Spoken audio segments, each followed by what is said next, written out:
Hello and welcome to Not Wasting Time with Ryan Schneider, the show where I bring on different community leaders to talk about all sorts of things. Today we're bringing on Matthew Rector, who is currently running for City Council District 3. We're going to talk about his life, what led him to Taylor, and what led him to run for City Council. So stay tuned. Look back crying, I think of tears. Hope I haven't wasted all these years. Maybe I'm a waste of time, but tell me I'm not wasting time. Just to kind of start things off, this is the first question I ask just about everybody who comes on the show. Were you from Taylor? Where are you from? I am actually not from Taylor. I was born in St. Charles, Missouri, but I grew up in a town that nobody's ever heard of called Park Hills, Missouri. Okay.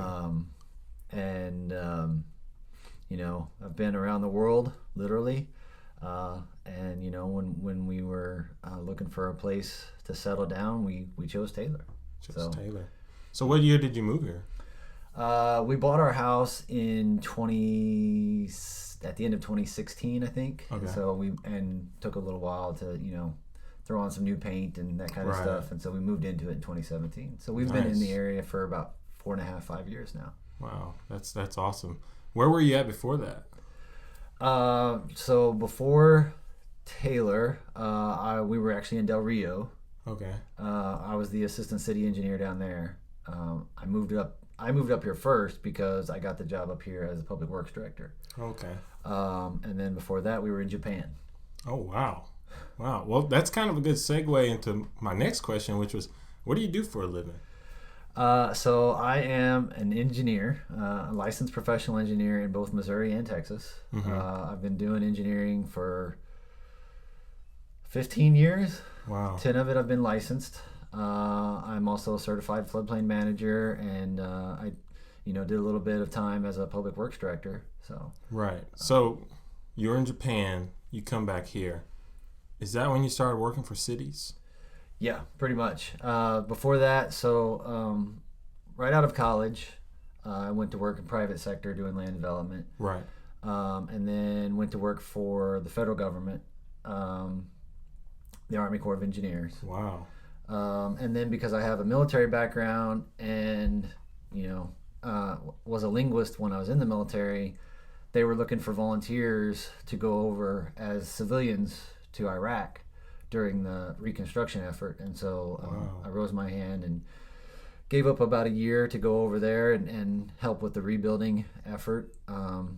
It had a huge impact on me. So when I came back to the States, I told April, my wife, Mm-hmm. I was like, we've got to find a way to take the kids overseas. And of course, her first thought was, there's no way we're taking our kids to Iraq. Hey, that sounds like every mom's nightmare, right? Right. And I was like, no, obviously we'd take them somewhere safe. And so we had an opportunity. They were looking for somebody to go over and help the Marines. Well, the entire government was doing a policy realignment, and Right. part of that was they were expanding military bases in the Pacific, and so they needed somebody to go help the Marines expand their air base. Wow. So we signed up to go over there for 3 years. That's a cool experience. Yes, it's You know, very cool. most people come on here and say, well, I lived in San Marcos for a year and I came back here. You've been in Iraq, Japan? Yes. Wow. So what'd you do in Japan? So I was the base engineer, which is kind of like being a city engineer, Okay. except that we had pretty much an unlimited budget, and it was a base that was starting with 8,000 people and within a very short time was going to 16,000 people. Wow. So I was overseeing all the projects that we were designing, new airplane hangars, runway, schools, houses, commissary, that's like a grocery store in Wow. military speak, Right. exchange, which is like a department store type thing, the works, fire stations, police stations, post offices, we were doing it all. And then at the same time, I was working with our public works team to make sure that the existing infrastructure was still functional. Okay. So I actually didn't know that about you. I heard you bring it up.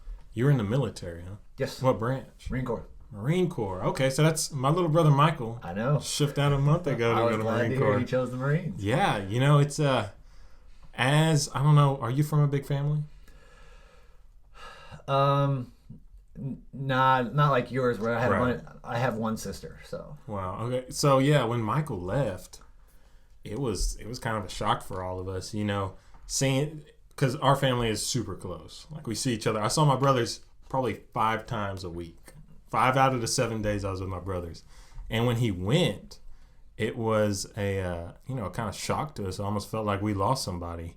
And I know for him, I can't speak for him, but I'm imagining right now he's going through some very character building things right now, right? yeah, I'm sure he is. So let's say he left in February, so he's about a month in now. Right.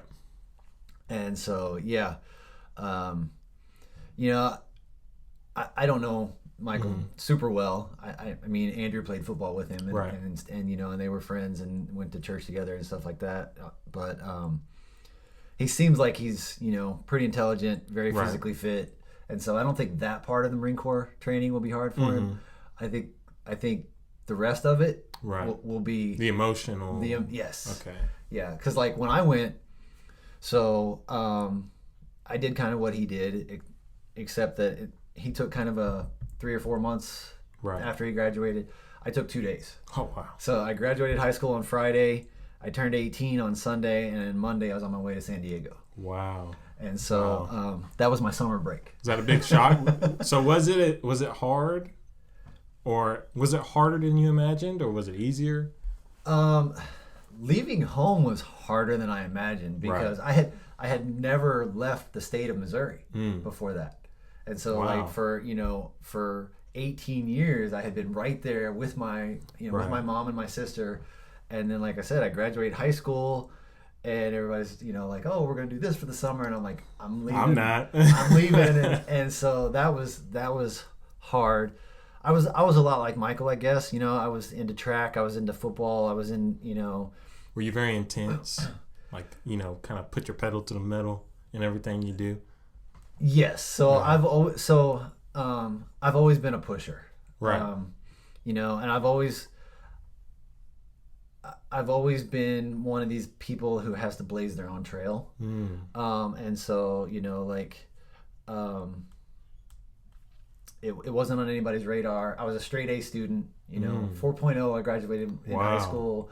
I was captain of the football team, captain of the track team. Wow. I was president of the honor society. I mean, like, all signs pointed to me going off to some major Right. college. And I was just like, I don't really know that I want to go to college. Right. And so I'm going to go do this. And everybody's like, "No, you can't do that." Like, And that made you want to do it more, and I was right? like, "Oh yes, I can. You watch." That's about how Michael was. That seems kind of the attitude the Marines attracts. Yes. It's that guy who's like, "You tell me I can't do this? Yeah, tell me I can't do something. I'm gonna go learn Cobb McGraw or whatever they teach y'all."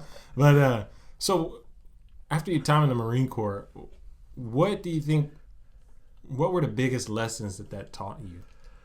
And the biggest character building sort of characteristics that you still carry today?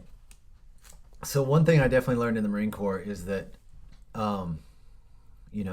I can do pretty much anything I set my mind to, other than giving birth. I mean, that's. The science isn't there yet. and I wouldn't want it, even if the science was there. I'm like, I watched my wife go through it 3 times, and I'm just like, wow. I'll keep that one. Yeah. Thank the Lord that I'm a male. Right.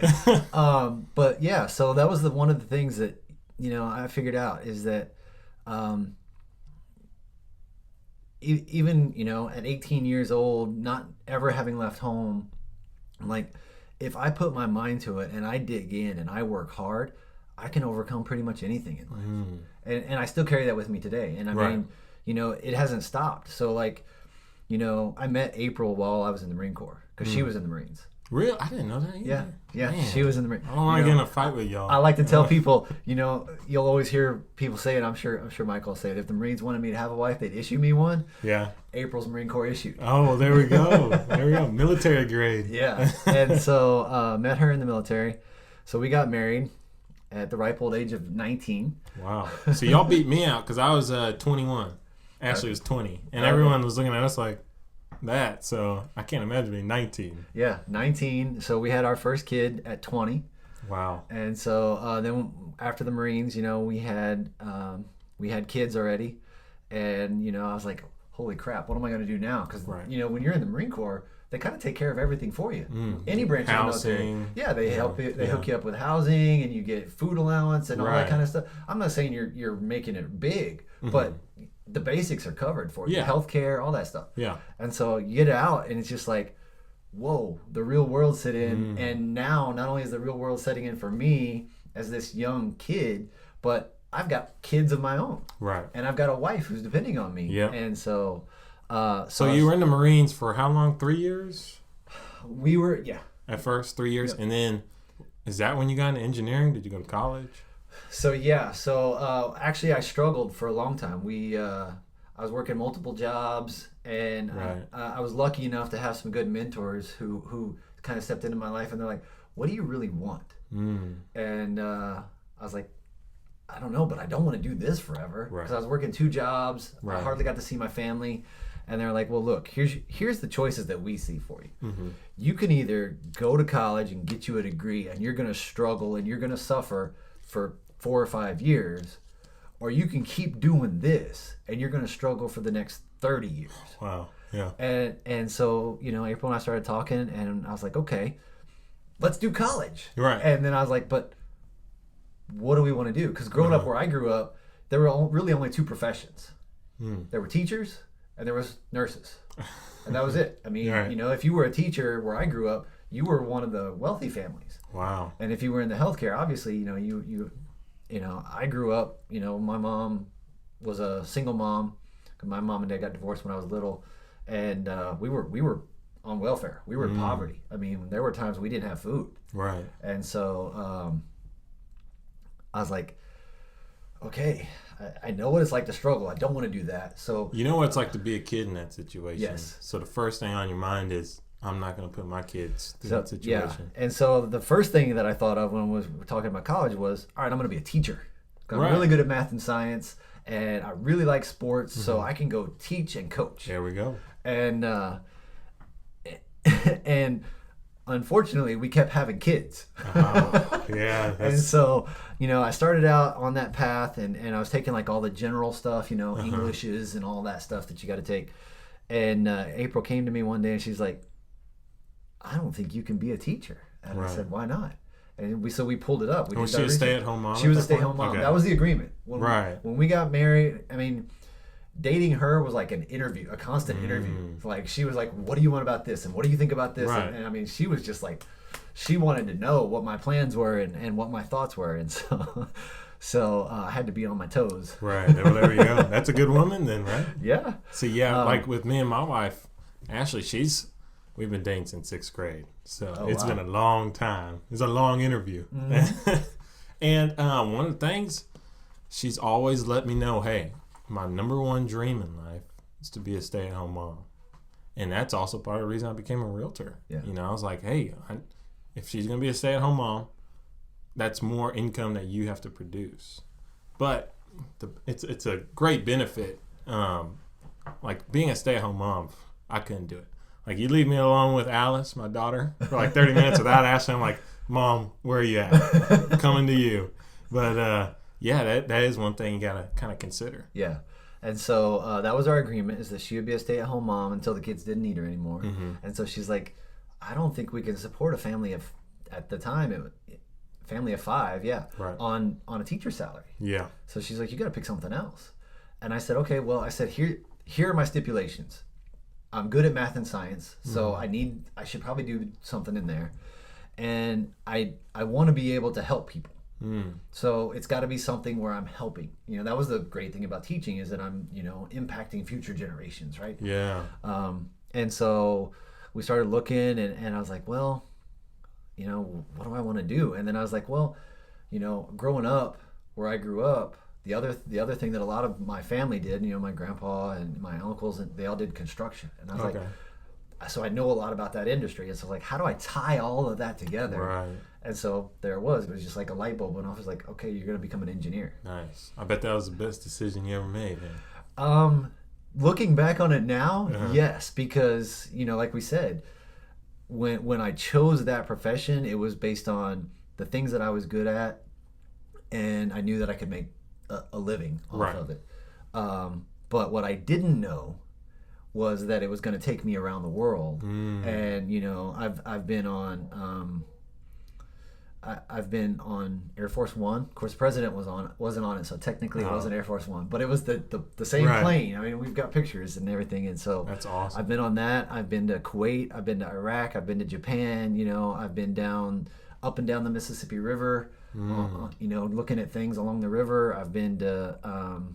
I helped look at some issues in New Orleans and in Louisiana, and with.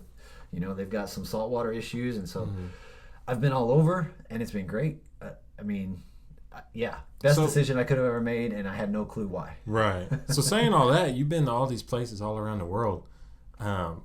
What about Taylor made you choose it as your home? So Taylor reminds me a lot of the town I grew up in. So Park Hills had about 20,000 people in it. Taylor's about 17,000. A lot of just good everyday, nobody's trying to be like, it's not a big city. We want to be who we are. Right. Just let us be who we are. And the other thing is having all of the education that I have and all the training and all the experiences, I looked at things and I was like, Taylor has a lot of potential. It does. I mean, you've got 95 and you got 79, which I mean, it's at a very strategic point, right? Because you got the railroad. You've got the railroad, because you've got the Amtrak station that comes through. And so Taylor has a lot of stuff going for it. It's got huge land mass. And one thing I hear about, city people talk about is how much our downtown, in terms of the buildings and building size, puts us at an advantage compared to places like Hutto. Yeah. Well, I mean, so, I did a little time in Hutto. Right. And they have all kinds of disadvantages that we don't have here. Right. I mean, we've got a good downtown that's unified, where they've got one little strip and kind of another little strip on, but they've got 79 running right through it and railroad tracks, and so there's no way to get it back and forth nice and easy. Here, you just run across Main Street. Right. I mean, watch for traffic, but one day they'll. Never mind. But so, about Taylor, I think it has a lot of character. Places like, I'm sorry to keep bringing up Hutto, but like Round Rock, Hutto, Elgin, Maynard, they just don't have it. You drive through a lot of those places and you see a subdivision built in the 2000s over here, another copy and paste subdivision right there. As Taylor, you drive through, we have multiple blocks of homes built in the 30s, 40s, 50s, and then even like this neighborhood. And, growing up as a kid, I never even knew how unique our houses were. Yeah. But I feel like now, and this is just being on the real estate side, we're attracting so much people because they're striving for and yearning for that character. Yeah. And really the only other place I think you can find it is Georgetown. Yeah, Georgetown has some of it, but depending on where you're at, right? Because Georgetown is so big now, they've got a lot of the cookie cutter type. Right.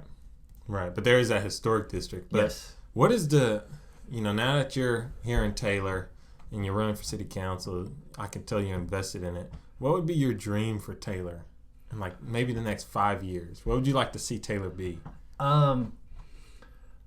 I honestly would like to see Taylor kind of stand up as a leader in the county, and not I hear a lot of people talking, and I've been out knocking on doors and talking to residents and stuff, and so I don't know that I speak for everybody, because actually I know I don't speak for everybody, but a lot of them are worried that we're going to become like Austin, or we're going to become like Georgetown, or going to be, and my thing for Taylor is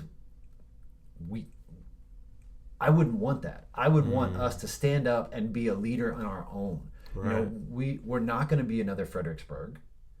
We're not going to be another Georgetown. And why would we want to? Right. They're already there. They're already doing that. Yeah. Why do something? We would be at the disadvantage if we just tried to copy. We can't be what they are. Right. I mean, like, you can't be me. I can't be you. If I tried, I'd be at a disadvantage. I'm trying. Yeah. And so I think Taylor just needs to grow up and stand on its own 2 feet. I would like to see, I think we have to manage how this happens, but I'd like to see some more like commercial, industrial type development in Taylor, because I think that takes some of the pressure, some of the burden of carrying the weight off of the residents and puts it onto those businesses and and those commercial entities. Mm-hmm. So I would like to see that. I would like to see us take advantage more of some of our stuff that we have.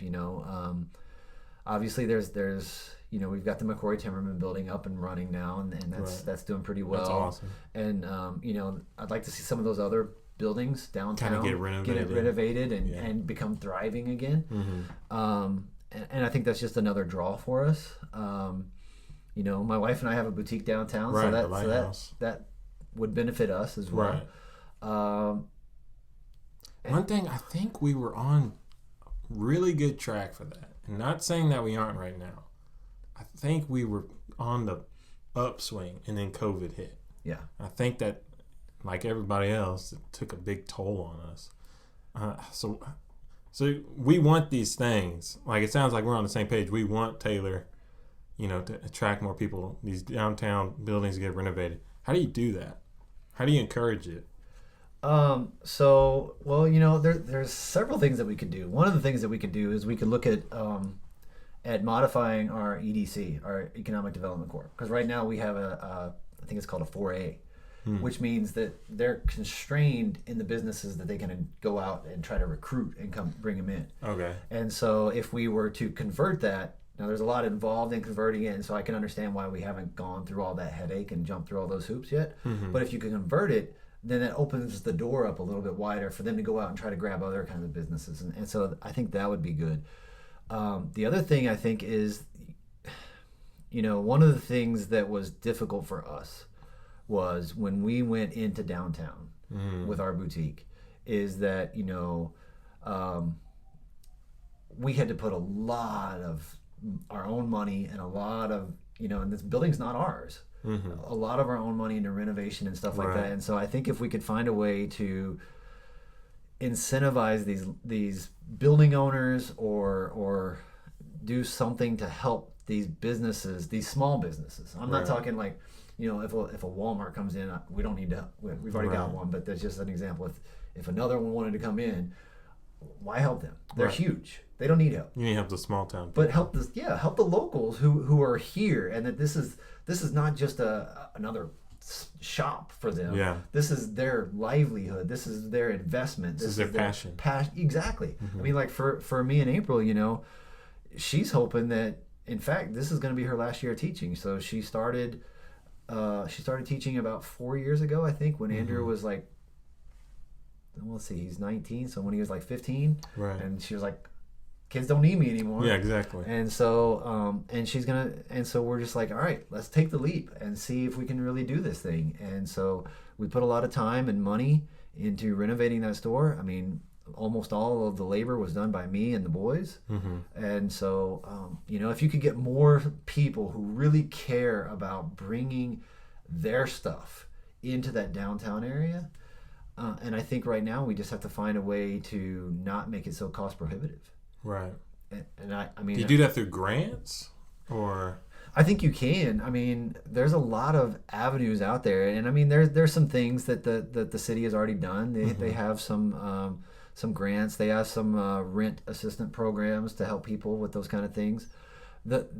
And I mean, we're not partaking in any of that. We didn't even apply for any of the COVID money that was out there. Right.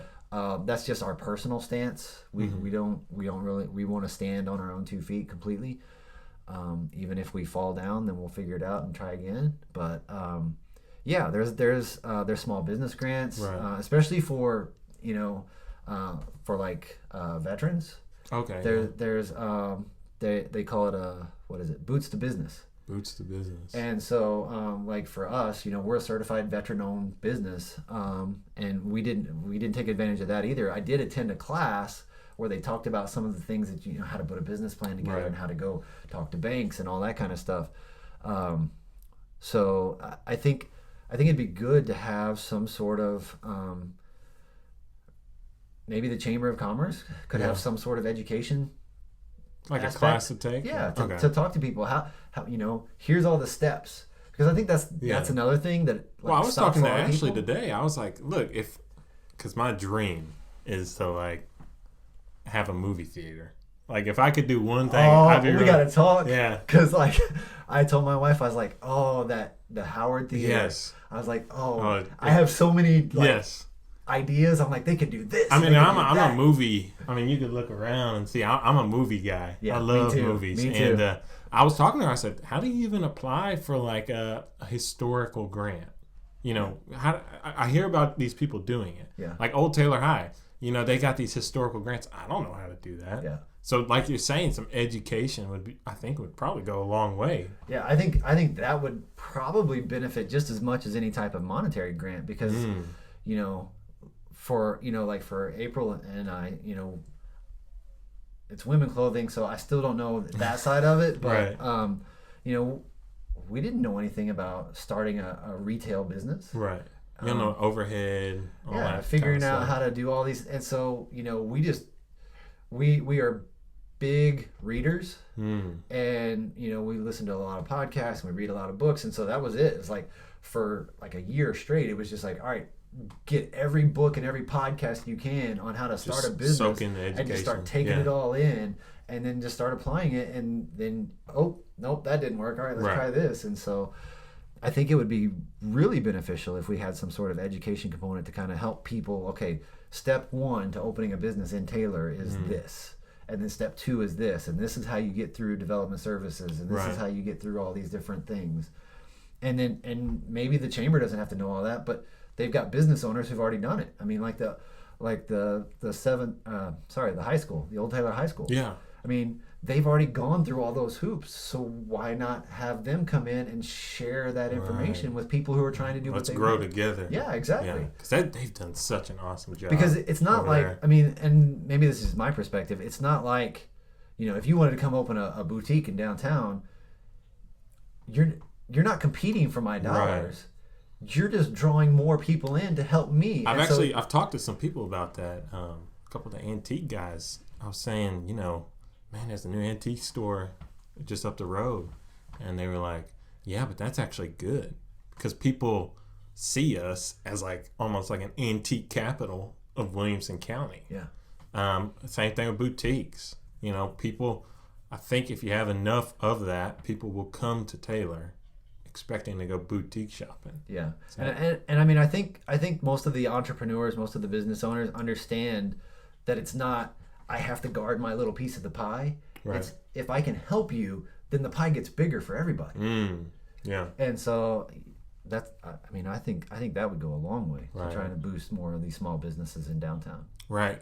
And I remember I'm only 22, but I've been in Taylor my whole life, and up until about like 6 years ago, the only thoughts I had about downtown were, look at that boarded up building. Yep. Look at that boarded up building. So I think we're on a good track of growth.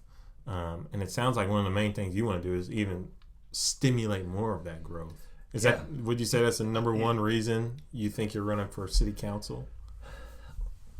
I don't know if it's the number one, but it is one of the things that I would like to see. I mean, I'd like to see, you know, you hear other places talk about how, you know, everything is here. You don't have to leave the town to go to work. You don't have to leave the town to have entertainment. You don't have to, and that's one of the things that I think we're struggling with right now as a city, is that most of our people have to go somewhere else to either enjoy their time, their free time, or to make the money to be able to enjoy their free time. Right. And so if we can draw that more of that here in a managed, responsible way, then I think we can balance it so that we don't take away from the character that Taylor already has, but we grow it, and people don't have to go into Austin or into Round Rock. And you know, because and that just benefits us, right? Because then all those tax dollars that we go spend in Round Rock and wherever, it stays right here. Yeah. And so, you know, and that's the beautiful thing about bringing more businesses here, is because then people are going to come. Like right now, you know, we get people from Thrall and from Georgetown and from Copeland and from, we've even had people from like College Station come to our boutique. That's awesome. And we're like, cool, because you know what? They come in, they spend money, their sales tax revenue goes to the city. Yeah. and then they leave. That's what we need more of. That's exactly what we need more of. Yeah, that's I mean, as a young man, I'm 22, so I can go to bars and stuff. But when I'm like, hey, Luke's my little brother, he's 17. Let's do something Saturday night. There isn't a lot in Taylor to do because, I mean, I like antiquing. He doesn't really like antiquing. He's kind of a jock. Yeah. But he's also underage, so we can't drink. Yep. We can't go to a bar.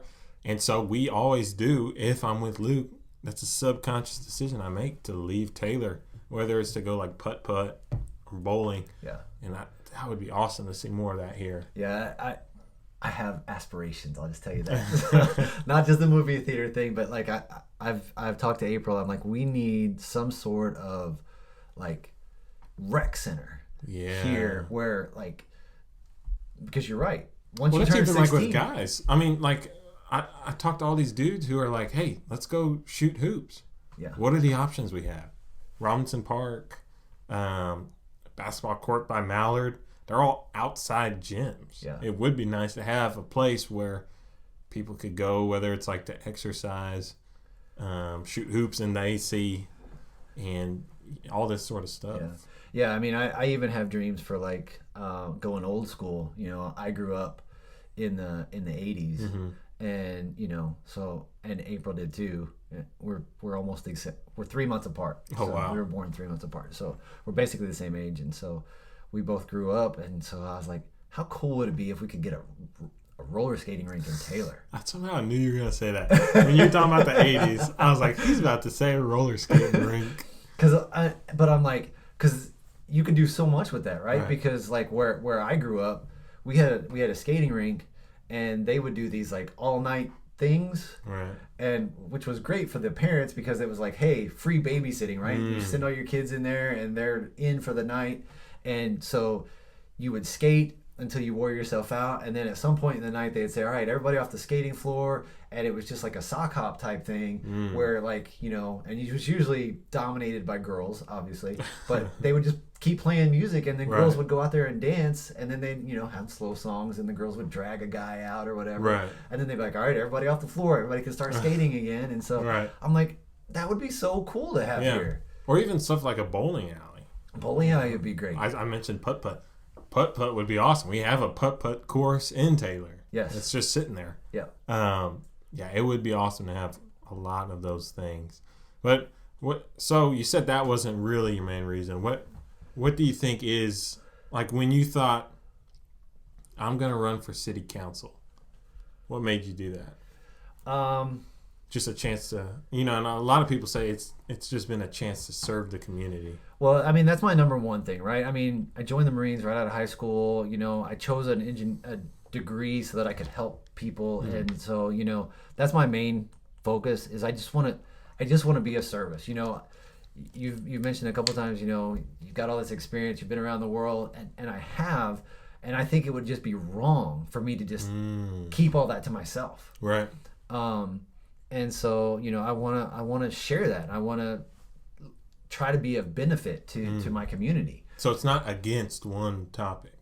It's that you think that you would be helpful, basically. I think I have a lot to offer. Right. Yeah. If I had to pick one thing that I think I could benefit the city most in, it's infrastructure, because that's kind of my. And that's not a sexy answer. It's not. So I appreciate that. No, it's not. And like when I say infrastructure, a lot of people think streets, right? That's the main thing in Taylor. Everybody always talks about. But here's the thing. Let's just say you could cut us a check. You could cut the city a check for $100 million right now today. Right. And you said, here you go, Matt. You can go fix all the streets. I'd say no. Right. Streets are important, yes, I agree, and they're part of the critical infrastructure, and we should be doing something about it. But before we go spend a ton of money fixing the streets, we need to fix the stuff that's under those streets. Because we have really old wastewater lines, we have really old water lines. That comes with being an old town. Yes, exactly, it does. I mean, I may be off on my history a little bit here, but I believe Taylor was one of the first cities in Williamson County to have a functional water system. Yeah. And that while that's a great thing in the 1900s, it hurts you in 2021. Well, it comes with that character. Yes. It's like, okay, you got all these cool old homes, but that comes with the old infrastructure. Yes. Yeah. And so, like, I think, yes, let's go fix the roads. Absolutely. It's a huge price tag. I understand that. I understand that it's going to have to be a very thought out process and plan. But let's fix the water. Let's fix the wastewater. Let's fix the drainage. Because if you fix the roads first, those other three things that I just mentioned, they will destroy everything that you just rebuilt. Because you're going to have to go tear those roads up to get to them. Yep. Because when you have a water line repair to do, guess what? You got to go tear up that brand new road. When you have a wastewater line that collapses because it's an old clay pipe that hasn't been updated in years, decades, and it finally collapses, guess what? You got to go tear up that road. Right. When you have a flood, and Taylor has flooding issues, right, water flowing across pavement is not good. I mean, you talk to any pavement guy and he'll tell you water is the enemy of pavement. And so, and we've got streets here. Edmond Street's a good example where you can see that. So, that's kind of my baby, I guess. Right. Well, based on your background, that's naturally what you think of. Yeah, I feel like a lot of people wouldn't think about that. That's the thing I default to. There's a lot of other issues here that, I think I can have good feedback, in. And I mean, I've been around cities, I'm not coming into this thing with these, rose-colored glasses on. I understand that if I get elected, I'm just one voice out of 5. And so, my opinion only matters if I can get 3 other people to agree with me, or 2 other people, I guess, actually, to be 3 to 2. And so, I understand all that, but I think that the fact that I have been around these cities and I have worked in all this stuff and I understand, the different aspects, I think that makes me an asset that I want to be used. So that's why I threw my hat in the ring. Nice. Well, I feel like I have one more question. I always ask people this. It's the last question of the podcast. Most people chicken out. Okay. So we'll see what you say. All right, and you're up for election, so you might chicken out. If it's just a regular afternoon and you have one place that you can go eat, if I ask you, hey, I'll take you anywhere in Taylor, where are you going to eat? Where do you think it is? So I'm not going to chicken out on that. The problem is that because I have a lot of allergies and things, I'm vegan. Okay. And so there is nowhere in Taylor that I can really go eat because, we've got great barbecue places, so I hear. I can't eat them because I don't eat meat. I can't eat the bread because I have a wheat allergy. I'm allergic to wheat. Okay. So I can't eat the bread. I can't eat the meat because I'm vegan. Gosh. And so... So you're missing out on all Mexican food too, huh? Yeah, so like that'd probably be the one place that I guess we could go is one of the Mexican places, and I could have just like a chalupa or a chimichanga maybe. No, what is it? It's like these round corn tortilla tostada shells. There you go. Yeah, it's just but then they always look at me like I'm crazy because I'm like, no meat, no cheese, no, and they're like, so you want the shell with the tomatoes and lettuce? I'm like, yes. And they're like, is that it? I'm like, man. Yes. Oh man. We need some more vegan places here is what I'm hearing. Yeah. So I'll go eat some Mexican food with. I mean, you can eat the Mexican food. I'll stick to my tomatoes and lettuce. But maybe you can just bring your own plate from home. I'll drink a nice big glass of water or something. But yeah. It's a little hard, when you're vegan. Right. Of course, the boys are not vegan, so they always want to go wherever. And there we go. I think Andrew and Tyler, they're my 2 youngest ones. Andrew's the youngest, obviously. I think they really like Whataburger. Can't beat that. The Shack's pretty good. Ed's Place, Whataburger. Those are the 3 places for burgers. Matthew's the oldest, and I think if it's free food, he's up for it. So that's what me and my wife will use our daughter as sort of a bargaining chip for food. Hey, You want to see Alice tonight? Yeah. Well, what are we eating? Yeah, take us out to eat. You can spend some time Right, with her. you can hold her. No, but, well, hey, I appreciate you coming on, and I appreciate it. I think this was really informative. I learned a lot of stuff about you. I had no idea. It's been real. Don't hold it all against me. Yeah. I won't. Well, thanks for coming on. No, thank you. Yes, sir. Look back crying, I think of tears. Hope I haven't wasted all these years. Maybe I'm a waste of time, but tell me I'm not wasting time.